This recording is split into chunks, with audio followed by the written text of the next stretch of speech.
तो सब बढ़िया है ना? चलो भाई, आज हम पढ़ने जा रहे हैं 10th क्लास का फर्स्ट चैप्टर। कौन सा भाई? First chapter, chemical reaction and equation. कौन सा भाई? रासायनिक अभिक्रिया और समीकरण। भाई ये कॉम्बो पैक है, कॉम्बो पैक। मतलब हिंदी इंग्लिश वाले दोनों पढ़ सकते हैं भाई। मैंने इंग्लिश में और हिंदी दोनों में रखा है ताकि दोनों का काम निपट जाए। ठीक है, चलो स्टार्ट करते हैं पहला टॉपिक।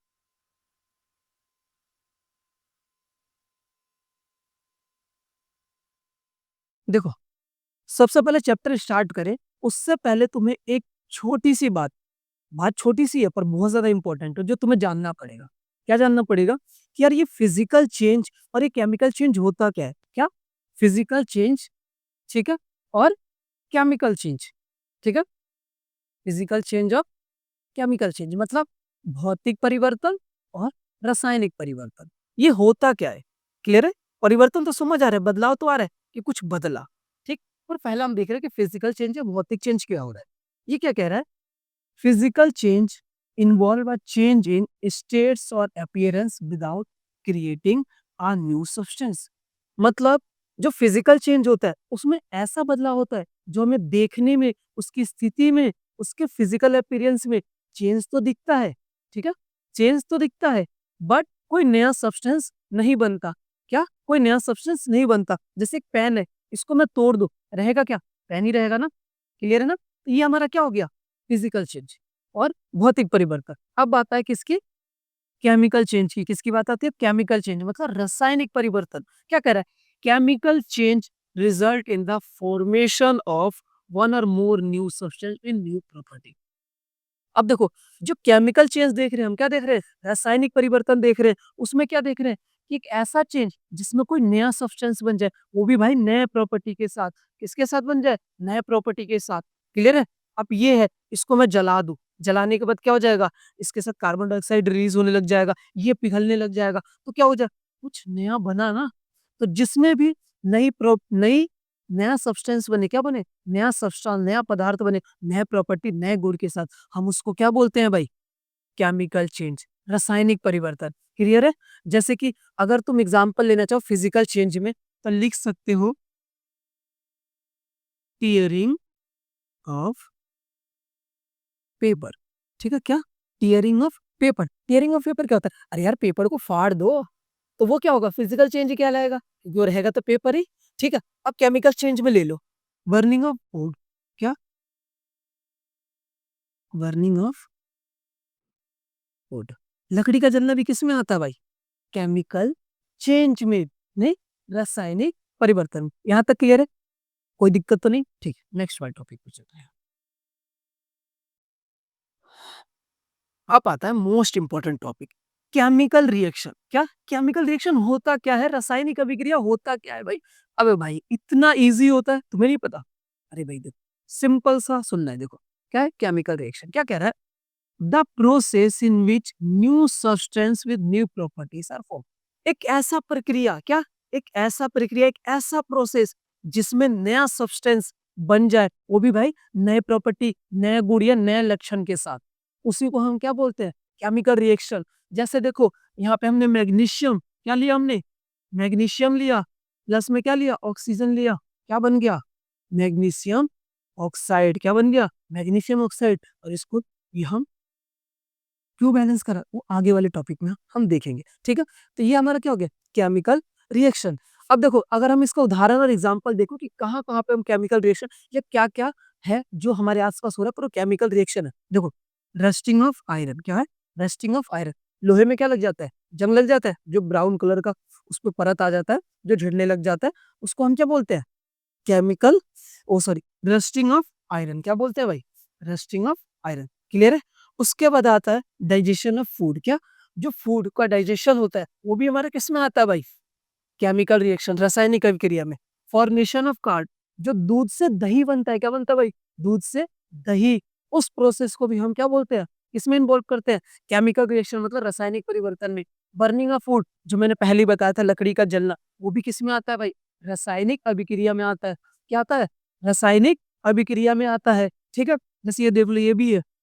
अगर हम देखें रासायनिक अभिक्रिया, तो हाइड्रोजन प्लस ऑक्सीजन क्या बन जाता है भाई? H2O बन जाता है, ठीक है? क्या बन जाता है? H2O मतलब वाटर बन जाता है, हाइड्रोजन गैस, ये भी ऑक्सीजन, उसके बाद क्या बन गया? वाटर बन गया। तो क्या हुआ? नया सब्सटेंस बना कि नहीं बना? वो भी कैसे? नई प्रॉपर्टी के साथ। यहाँ पे देखो ये गैस है, ये भी गैस है और इधर क्या बन गया भाई? लिक्विड फॉर्म में बन गया। क्लियर हो गया? नेक्स्ट टॉपिक देखो, ठीक है? अब आते हैं, ठीक है, कि हमें कैसे पता चलेगा कि हमारे आस-पास अगर जो बदलाव आ रहा है, जो रिएक्शन हो रहा है, तो क्या वो सच में केमिकल रिएक्शन है या कुछ और? क्या? क्या? कुछ और। तो पता कैसे चलेगा? देखो, रासायनिक केमिकल रिएक्शन इन्वॉल्व क्या है? रासायनिक अभिक्रिया में शामिल। देखो, अगर किसी कोई चीज़ हो रहा है और उसमें क्या देखने को मिलता है? कलर, मतलब रंग में चेंज होता हुआ दिख रहा है। क्या दिख रहा है भाई? अगर रंग में चेंज, जैसे पेपर को हम जला दें, वो काला हो जाएगा। तो क्या हुआ? अगर रंग में चेंज होते हुए दिख रहा है, ठीक? तो यहाँ पे क्या देखने को मिलता है हमें? चेंज इन, मतलब केमिकल रिएक्शन वहाँ पे हो रहा है। उसके बाद चेंज इन टेम्परेचर, क्या दिख रहा है? चेंज इन टेम्परेचर, जैसे कोई रिएक्शन हो रहा है, जैसे कि क्या लो, वो ले लो, जब ग्लूकोज ऑक्सीजन से रिएक्ट करता है रेस्पिरेशन वाले टाइम में, तो क्या हो जाता है? कार्बन डाइऑक्साइड प्लस वाटर, और साथ में क्या रिलीज होता है? एनर्जी। तो जहाँ पे हमें क्या देखने को मिले कि एनर्जी या टेम्परेचर भी रिलीज हो रहा है, तो वो भी क्या हो रहा है? Chemical reaction. और क्या अगर हमें देखने को मिलता है, क्या हो रहा है? स्टेट चेंज हो रहे हैं। क्या हो रहा है? स्टेट चेंज हो रहा है। इसका मतलब वहाँ भी क्या हो रहा है? Chemical reaction. जैसे वहाँ पे हाइड्रोजन था, क्या था? हाइड्रोजन, ठीक है? प्लस में ऑक्सीजन, क्या बन जा रहा था? H2O, मतलब वाटर। क्या बन जाता? वाटर। तो ये किस फॉर्म में है? लिक्विड फॉर्म में। ये सब किस फॉर्म में थे? गैस। किस में थे? गैस। तो क्या हुआ? स्टेट चेंज हुआ कि नहीं हुआ? Evolution of gas. क्या हुआ? Evolution of gas. तो जहाँ पे क्या हो? हाइड्रोजन गैस रिलीज हो या कोई भी गैस रिलीज हो, उसको हम क्या बोलते हैं? Evolution of gas. और ये सारे, अगर ये गुण दिखे, इनमें से कोई भी गुण दिखे, अगर तरीका दिखे कि ये चीजें हमारे पास आसपास हो रही है, क्या हो रही है? हो रही है, तो इसका मतलब वहां पे क्या हो रहा है? केमिकल रिएक्शन हो रहा है। क्लियर है? अब देखो, जब हम केमिकल रिएक्शन देखते हैं, क्या देखते हैं? केमिकल रिएक्शन नहीं, रासायनिक अभिक्रिया। तो देखो एक एग्जांपल ले लो, जैसे कि यही वाला था हमारा, क्या था? मैग्नीशियम प्लस, ठीक है, क्या बन जाता है? Magnesium oxide. ठीक है ना? अब यहाँ पे बात हो रही है किसके? रिएक्टेंट के और प्रोडक्ट की। रिएक्टेंट और प्रोडक्ट क्या होता है? देखो, ये दोनों आपस में क्या करा इन लोगों ने? रिएक्ट करा, और रिएक्ट करने के बाद ये बना। तो जो रिएक्ट करते हैं उनको हम क्या बोलते हैं? रिएक्टेंट। क्या बोलते हैं? रिएक्टेंट। और जो हमारा बन के रेडी हो जाता है इस रिएक्ट करने के बाद, उसको हम क्या बोलते हैं? प्रोडक्ट। देखो यहाँ पे लिखा हुआ है, ठीक है, मतलब अभिकारक। अभिकारक किसको बोलते हैं? जो हिस्सा लेता है किसमें? रासायनिक अभिक्रिया में, केमिकल रिएक्शन में नहीं, जो पार्ट्स लेता है उसको हम क्या बोलते हैं? रिएक्टेंट या अभिकारक। क्लियर है? क्या कह रहा है? The substance which take part in chemical reaction, वो सब्सटेंस जो क्या करता है? हिस्सा लेता है किसमें? केमिकल रिएक्शन में। तो यहाँ पे केमिकल रिएक्शन में कौन हिस्सा ले रहा है? ये मैग्नीशियम और ऑक्साइड, ये दोनों क्या हुए भाई? रिएक्टेंट और अभिकारक। ठीक। अब क्या कह रहा है? प्रोडक्ट क्या होता है? उत्पाद क्या होता है? The substance which formed in a chemical reaction, जो प्रोडक्ट केमिकल रिएक्शन में बनता है, तो ये बना क्या है यहाँ पे? Magnesium oxide. तो ये हमारा क्या हुआ भाई? प्रोडक्ट और उत्पाद। क्या हुआ भाई? प्रोडक्ट और उत्पाद। क्लियर हो रहा है ना? ठीक।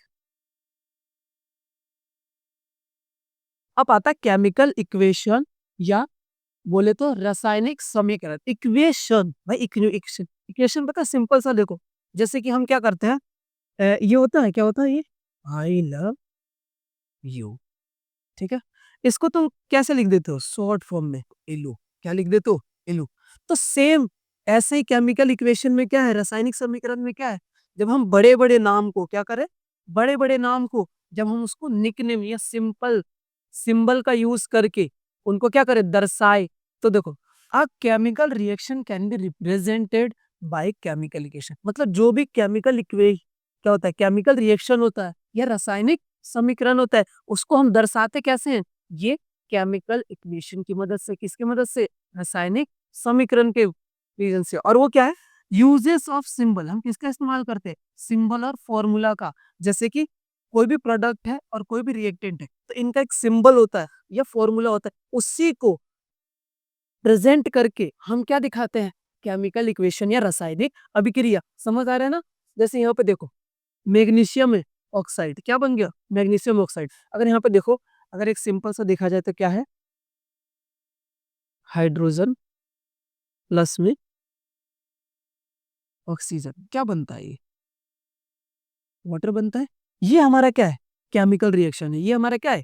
रासायनिक अभिक्रिया है। जब इसी को हम हाइड्रोजन को क्या लिखेंगे? H2 और ऑक्सीजन को क्या लिखेंगे? O2। हमारा क्या बन जाएगा? H2O। ठीक है।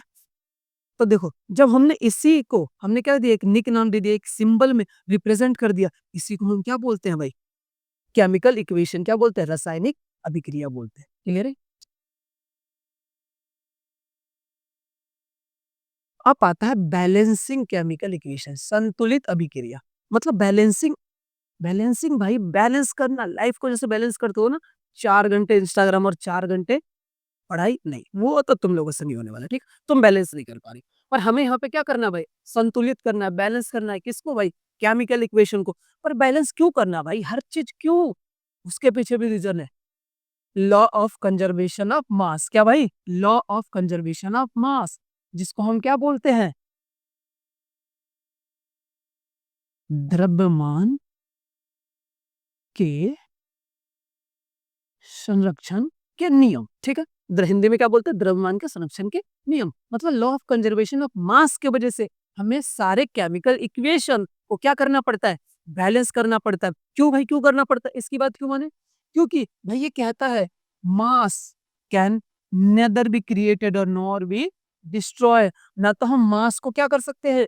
ना बना सकते हैं और ना ही मिटा सकते हैं। तो जब हम मास को बना नहीं सकते और जब मास को क्या मिटा नहीं सकते, इसका मतलब हमें केमिकल इक्वेशन में दोनों तरफ मास क्या करना पड़ेगा? इक्वल रखना पड़ेगा, सेम रखना पड़ेगा, तभी हमारा सही माना जाएगा। ठीक, देखो यहाँ पे नोट डाउन करने वाले क्या है? Number of items. Number of items क्या होना चाहिए? शुड सेम होना चाहिए। कौन? बोथ साइड, रिएक्टेंट साइड और प्रोडक्ट साइड, दोनों साइड क्या होना चाहिए? इक्वल होना चाहिए। क्या होना चाहिए? इक्वल होना चाहिए। देखो एक और एग्जाम्पल देखो, हाइड्रोजन है और ऑक्सीजन है, ये क्या बन गया? H2O। देखो यहाँ पे हाइड्रोजन के पास कितना है? 2 है। ऑक्सीजन के पास कितना है भाई? 2 है। क्लियर? यहाँ पे हाइड्रोजन के पास कितना है? 2। और यहाँ पे कितना है भाई? 1 है। जब कुछ नहीं होता तो 1, तो गड़बड़ नहीं हो गया? 1 ही। तो हम क्या करेंगे? यहाँ पे 2 से मल्टीप्लाई कर देंगे। अब यहाँ का ऑक्सीजन के पास कितना हो गया? 2 हो गया। और हाइड्रोजन के पास कितना हो गया भाई? 2 2 जा 4 हो गया। कितना हो गया? 4 हो गया। तो यहाँ भी क्या कर देंगे? 2 से मल्टीप्लाई कर देंगे, तो यहाँ भी 4 हो गया। अब देखो, 4 और 2 कितना हो गया? 6। और 4 और 2 कितना हो गया? 6। दोनों तरफ क्या हो गया? बराबर हो गया। इसी को हम क्या बोलते हैं? क्या बोलते हैं भाई?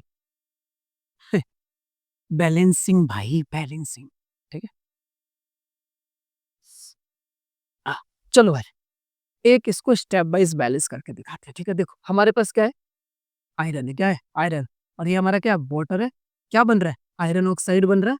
और ये हमारा हाइड्रोजन। तो यहाँ पे देखो एलिमेंट में क्या क्या है हमारे पास? आयरन है, उसके बाद हाइड्रोजन है, और हमारे पास क्या है? ऑक्सीजन है। देखो, अभी हम क्या देखेंगे? इसमें रिएक्टेंट साइड वाले आइटम्स को देखना है। तो देखो हमारे आयरन के पास क्या है? जब कुछ नहीं होता तो इसका मतलब क्या माना जाता है? एक। तो इस साइड आयरन के पास कितना? एक। और इधर आयरन के पास कितना है? देखो भाई इधर ध्यान से, कितना है? 3 है। ठीक, इधर हाइड्रोजन के पास कितना है? 2 है। और इधर हाइड्रोजन के पास कितना है? 2 है। इधर देखो ऑक्सीजन के पास कुछ नहीं, मैंने बोला कुछ नहीं है तो कितना? एक। तो यहाँ पे कितना? एक। यहाँ पर ऑक्सीजन के पास कितने हैं? 4। अब देखो, क्या इधर वाले नंबर और इधर वाले नंबर क्या सेम है? नहीं है ना, इन्हीं को सेम करना। देखो, अगर इधर 3 है तो इधर भी 3 से मल्टीप्लाई कर दे, कितना हो जाएगा? 3। तो इधर क्या हो जाएगा? 3। इधर हमने आयरन के पास 3 लगा दिया, इधर भी आयरन के पास 3, इधर भी 3, दोनों तरफ बैलेंस हो गया। हाइड्रोजन का पहले ही 2 2 है, तो कुछ करने की जरूरत नहीं है। अब देखो बात किसकी हो रही है? ऑक्सीजन की। किसकी बात हो रही है? ऑक्सीजन की। देखो ऑक्सीजन के यहाँ पे कितना है? 4 है। ठीक, और यहाँ पे कितना है? 1 है। तो इधर हम क्या कर देंगे? 4 से मल्टीप्लाई कर देंगे। क्लियर? अब देखो, ऑक्सीजन कितना हो गया? ऑक्सीजन के पास 4। ठीक, और इधर भी ऑक्सीजन के पास 4 हो गया। पर इधर गड़बड़ हो गया। कैसे? क्योंकि 4 2 जा 8, 4 2 जा 8। इधर हाइड्रोजन के पास कितना हो गया? 8। तो इधर भी हम क्या लगा देंगे? 4। ठीक है। अब देखो, सारे साइड इक्वल हो गए। आयरन के पास इधर भी 3 है और उधर भी 3 है। ठीक, हाइड्रोजन के पास इधर भी 8 है और इधर भी 8 है। ऑक्सीजन के पास इधर भी कितना है? 4 है और उधर भी कितना? 4 है। ये हमारा स्टेप बाय स्टेप सॉल्व करोगे ना, खुद ही अरे बहुत ईजी है भाई। हलवा है, हलवा गाजर का, बहुत घिसना पड़ता है भाई, ऐसे हलवा नहीं होता। ठीक है। अब आता है टाइप्स ऑफ केमिकल रिएक्शन, रासायनिक अभिक्रिया के प्रकार। अब भाई ये टाइप्स ऑफ केमिकल रिएक्शन, कितने टाइप्स के केमिकल रिएक्शन होते हैं भाई? 4 टाइप्स के। पहला क्या होता है? कॉम्बिनेशन रिएक्शन, जिसको हम क्या बोलते हैं? संयोजन अभिक्रिया। क्या बोलते हैं? संयोजन अभिक्रिया। संयोजन अभिक्रिया क्या होता है? जिसमें हम क्या करते हैं? देखो वो एग्जांपल है ना, ये तो मेरा फेवरेट बन गया। क्या बन गया? H2O, ठीक है? तो जिसमें 2 या 2 से ज़्यादा सब्सटेंस को हम क्या करते हैं? कंबाइन कर दें, क्या कर दें? एक साथ ले आए, तो उसको हम क्या बोलते हैं? कॉम्बिनेशन, संयोजन, जोड़ दे, ठीक? और जोड़ के हम क्या बना दें? एक बना दें, खत्म, ठीक? अब आता है डिकम्पोजिशन रिएक्शन। क्या आता है? डिकम्पोजिशन, वियोजन। डिकम मतलब क्या करना? तोड़ देना। क्या करना भाई? रिएक्शन को तोड़ देना। देखो, यहाँ पे वाटर बना था, अगर इसी वाटर को, ठीक है, हम क्या कर दें? करंट पास कर दें, तो हमारा क्या बन जाएगा? Hydrogen plus oxygen. क्लियर है? Hydrogen plus oxygen. तो क्या हो जाए? जब एक कंपाउंड को, ये इधर क्या हमारे पास? कंपाउंड मतलब यौगिक। क्या? यौगिक। क्लियर है? जब कंपाउंड को क्या कर दे? इलेक्ट्रिक पार्टिकल्स के, ठीक है, अलग अलग तरीके से ऊर्जा दी के हम उसको तोड़ दें, इसको अलग अलग सिंपल शब्द में तोड़ दिया, इसको हम क्या बोलते हैं? वियोजन। क्या बोलते हैं? वियोजन। अब आता है विस्थापन। विस्थापन क्या होता है? जब more reactive element less reactive element को क्या कर दे? उसके जगह से उसको हटा दे और खुद उसकी जगह ले, उसको हम क्या बोलते हैं? Displacement reaction. जैसे देखो, यहाँ पे क्या है? आयरन प्लस में कॉपर सल्फेट, ठीक है। यहाँ पे देखो आयरन क्या है? मोर रिएक्टिव है, और कॉपर क्या है? लेस रिएक्टिव है, ठीक है। तो ये क्या हो जाएगा? इसको हटा देगा, अब क्या बन जाएगा? आयरन सल्फेट प्लस में कॉपर। जब क्या हो? मोर रिएक्टिव एलिमेंट मतलब ज्यादा पावर वाला कम पावर वाले को उसके जगह से हटा दे, उसको हम क्या बोलते हैं? विस्थापन या डिस्प्लेसमेंट। अब आता है डबल डिस्प्लेसमेंट। क्या आता है? Double displacement. यहाँ पे क्या हो? दो कंपाउंड के बीच में क्या हो? दो यौगिक के बीच में क्या हो? म्यूचुअल एक्सचेंज ऑफ आयंस हो। क्या हो? म्यूचुअल एक्सचेंज ऑफ आयंस हो। जैसे देखो एक एग्जांपल है, सोडियम सल्फेट प्लस में बेरियम क्लोराइड। ये जब रिएक्ट करता है तो क्या बन जाता है? बेरियम सल्फेट प्लस में NaCl, ठीक है। यहाँ पे देखो इन लोगों ने एक्सचेंज नहीं कर लिया, सोडियम किसके साथ चला गया? क्लोरीन के साथ, और बेरियम किसके साथ आ गया? सल्फेट के साथ। तो इन्होंने क्या करा? एक म्यूचुअल एक्सचेंज करा, ठीक है, नया कंपाउंड बनाने के लिए। अब देखो, अब हम इसको डिटेल में पढ़ते हैं कि कॉम्बिनेशन रिएक्शन होता क्या है, नहीं, संयोजन अभिक्रिया होता क्या है। देखो क्या कह रहा है? The reaction in which two or more reactant combine to form a single product. क्या कह रहा है? एक ऐसा प्रक्रिया, एक ऐसा अभिक्रिया, ठीक, जिसमें दो या दो से ज्यादा रिएक्टेंट अभिकारक मिलकर एक क्या बनाए? एक सिंगल प्रोडक्ट बनाए, मतलब एक बनाए। क्लियर है? तो उसी को हम क्या बोलते हैं? संयोजन अभिक्रिया या कॉम्बिनेशन रिएक्शन। क्लियर है? अब देखो, इसमें भी कॉम्बिनेशन रिएक्शन वाला एग्जांपल है भाई, इसको तो रट्टा मार लो भाई, ठीक है, बन गया दो रिएक्टेंट से, और ये क्या बन गया? एक प्रोडक्ट बन गया। दो रिएक्टेंट एक प्रोडक्ट बन गया। अब देखो इसी में क्या होता है कि किसी किसी में ना क्या हो जाता है? एनर्जी रिलीज होने लग जाता है। क्या हो जाता है? एनर्जी रिलीज होने लग जाता है। तो किसी फॉर्मेशन में कहीं पे क्या हो रहा है? कॉम्बिनेशन रिएक्शन या कोई केमिकल रिएक्शन हो रहा है, जिसमें क्या हो जाए? एनर्जी रिलीज होना स्टार्ट हो जाए, तो इसका मतलब वहां पे कौन सा रिएक्शन हो रहा है? वो एक्सोथर्मिक रिएक्शन। क्या रहा है ना? Reaction in which heat is release along with the formation of, मतलब जैसे ही वो प्रोडक्ट बन रहा है उसी टाइम क्या हो जाए? हीट भी रिलीज होना लग जाए, तो वो क्या हो जाए? एक्सोथर्मिक रिएक्शन बोलते हैं, उष्मा क्षेपी। अब सोचोगे सर एग्जांपल बताओ इसका, और भी भाई बताते हैं, चलो ठीक है। देखो ग्लूकोज है C6H12O6 प्लस में, अगर हम क्या करें? ऑक्सीजन को रिएक्ट करें, तो हमारा क्या बन जाएगा? कार्बन डाइऑक्साइड प्लस में वाटर प्लस में एनर्जी, ठीक है। अब देखो यहाँ पे क्या हुआ? जब ये कार्बन डाइऑक्साइड और वाटर बन रहा था, तो उसमें क्या रिलीज हुआ? एनर्जी। तो जहां पे भी एनर्जी या हीट रिलीज हो, उसको हम क्या बोलते हैं भाई? Exothermic reaction. चलो इसको बैलेंस करें क्या? हाँ? कार्बन के पास यहाँ पे 6 है, ठीक है, तो इधर भी क्या कर देंगे? 6 लगा देंगे। अब कार्बन के पास इधर कितना है? 6 है, और इधर भी कार्बन के पास क्या है? 6 है, ठीक है। हाइड्रोजन के पास यहाँ पे 12 है, तो यहाँ से क्या कर देंगे? 6 से मल्टीप्लाई कर देंगे। अब देखो हाइड्रोजन के पास यहाँ कितना हो गया? 12, और इधर कितना हो गया भाई? इधर भी 12 हो गया। और ऑक्सीजन के पास यहाँ पे कितना हो गया भाई? 6 हो गया, ठीक है। और यहाँ भी कितना भाई? 6 है। ठीक है, तो यहाँ क्या कर देंगे, क्लियर। अब देखो, यहाँ पे ऑक्सीजन के पास कितना हो गया 6, और यहाँ पे ऑक्सीजन के पास कितना हो गया 12, और यहाँ पे भी ऑक्सीजन के पास कितना हो गया 12। तो देखो, कार्बन के पास यहाँ 6, वहां भी कार्बन के पास 6, यहाँ हाइड्रोजन के पास 12, वहां भी हाइड्रोजन के पास 12, इधर भी ऑक्सीजन के पास 6, उधर भी ऑक्सीजन के पास 6, ठीक। और इधर भी ऑक्सीजन के पास 12, इधर भी ऑक्सीजन के पास 12। ये हो गया हमारा बैलेंस भी, और यहाँ पे एनर्जी रिलीज हुआ, तो जिस जो भी रिएक्शन में क्या हो जाए, साथ में एनर्जी भी, हीट भी रिलीज होने लग जाए, उसी रिएक्शन को हम क्या बोलते हैं, एक्सोथर्मिक रिएक्शन। ठीक है, अब आता है डीकम्पोजिशन रिएक्शन। बियोज, अलग हो जाना भाई, बिछड़ जाना, टूट जाना नहीं। तो ये क्या कह रहा है, the reaction in which compound splits, क्या भाई स्प्लिट्स, ये याद रखना, ठीक। एक ऐसा रिएक्शन जिसमें कंपाउंड, या हिंदी में बोले तो यौगिक, क्या हो जाए भाई, टूट जाए, क्या हो जाए, टूट जाए, और दो या दो से ज्यादा सिंपल सब्सटेंस में क्या हो जाए भाई, बिखर जाए। अब भाई टूट रहा है तो उसके पीछे कोई तो रीजन होगा ना भाई, दो लोगों का रिश्ता भी कैसे टूटता है, जब कोई तीसरा आता है, तो यहाँ भी तो कोई तीसरा आया होगा ना, तो तीसरा ये रहा भाई, थर्मल, मतलब उसमें इलेक्ट्रोलाइटिक मतलब विद्युत, और उसके बाद फोटोलाइट मतलब प्रकाश। इन ये तीन ही क्या करते हैं, अलग अलग तरीके से किसी भी कंपाउंड को तोड़ते हैं, अलग अलग एनर्जी को देकर। ठीक है, नेक्स्ट चैप्टर में हम पढ़ेंगे, नेक्स्ट टॉपिक में हम पढ़ेंगे कि ये कैसे थर्मल, इलेक्ट्रोलाइटिक और फोटोलाइटिक डिकम्पोजिशन रिएक्शन में हेल्प करता है। ठीक है, तो आज के लिए इतना ही काफी है।